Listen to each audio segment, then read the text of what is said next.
So for the past few months, there have been 3 men vying for the Republican gubernatorial nomination, and they have been crisscrossing the state trying to gain support from county chairs and other party leaders.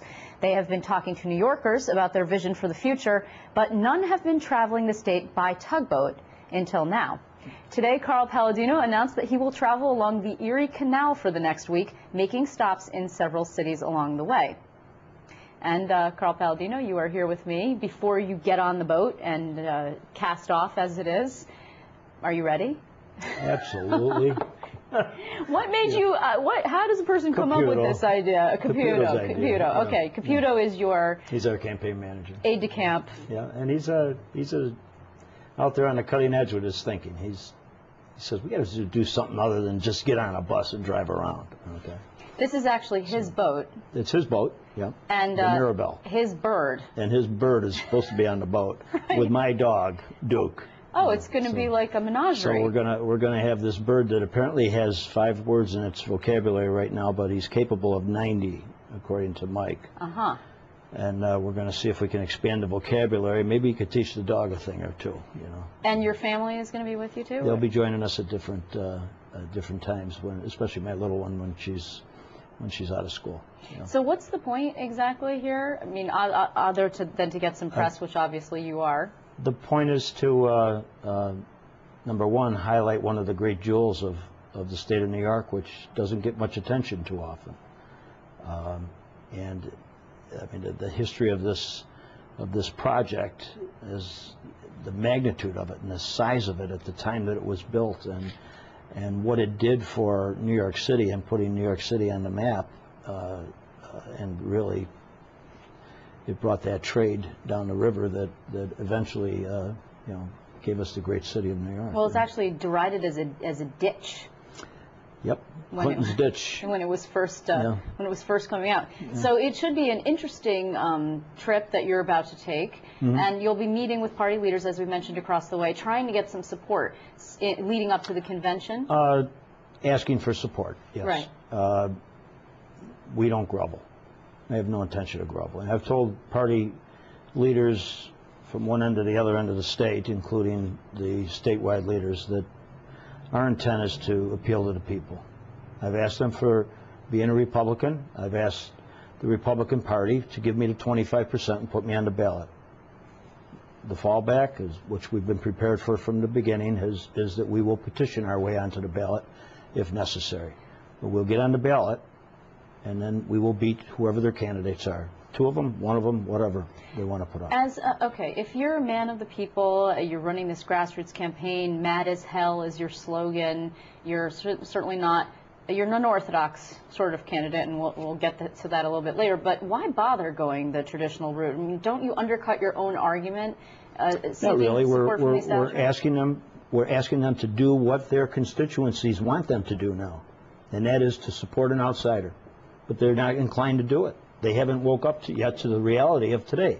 The reality of today is that these Tea Partiers, these 9/12ers, these patriots, these citizens that are so upset are not just strangers crawling out of the woods. These are New Yorkers.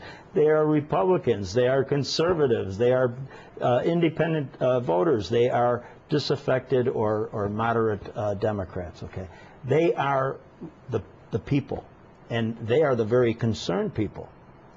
So we're saying to the party leaders, you might be a little bit out of touch with reality. People don't want the old traditional government running their lives anymore. They don't want the old traditional rules running their lives anymore. They want to hear from somebody who's going to change the structure of this thing.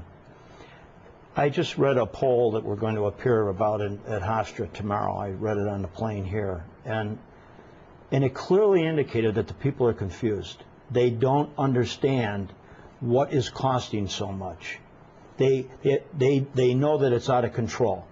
But when you get down into very particular elements of why is it out of control, they can't necessarily identify to it. Why? Because the elitists, the people that are running the show, they don't address those issues. They want to come out and they want to throw smears and slander, and they want to try to scare you away because they all want the same thing. They all want it to keep going.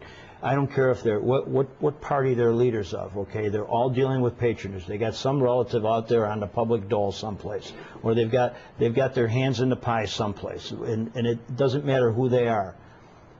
We're about changing that. By the time I get to Albany, I will not owe anybody. Where for them, their idea of sending somebody to Albany is making sure that you've got him corralled in this cocoon. When you talk about smears, are you speaking specifically about the email scandal that you're talking, that almost... Well, I don't describe it as a scandal. I resent emails. It was careless of me. I sent them to a select group of friends. And any fair-minded person would understand that, yes, we can get careless in life, and we can... Okay, but we should just, for viewers who might not be aware of the situation, those emails were actually fairly explosive in their content. We're talking about racially insensitive emails that depicted the President and First Lady Obama in some very racially created by somebody else sexually explicit emails. Yes. Right. I understand that you subsequently then... Did you ever actually apologize specifically? Yes, I apologize to anybody that was offended by it. Were you offended? You didn't find them offended, so. When I reflected, when I saw some of the stuff that was sent out, I certainly did. Yes. But you see, the volume of these things, I worked pretty much in the construction industry. There's a lot of contractors and people that for them, that's sort of a way of life, sharing all that stuff. And so that stuff was coming in. I was resending in a lot of cases to a very select bunch of friends, okay, that I graduated from college with, okay, who we shared those. You said your email was hacked, actually. That's how you believe that... I don't know. A couple of them I didn't recognize at all. Yes, a couple of them I did recognize. The one with Obama dressed in the green outfit was concocted at a time that he was running for office, and it was apparently fair game at the time to do things like that. So I remember seeing that one. The one with the horse, I do not remember seeing. No. So if somebody did in fact hack into your email, if you believe that, did you report it to the authorities? No. And I that word came from other people, not from me. Actually, it was from your spokesman, if I remember correctly. And at the time, in the emotion of the moment, we couldn't identify what was going on. Well, you even blamed Andrew Cuomo at one point. It was suggested, not you. Oh, I know who gave the emails to the blogger. You believe it was someone connected to Andrew Cuomo? Oh, absolutely. Yeah, I know just who it was. Well, who was it? Well, that's for me.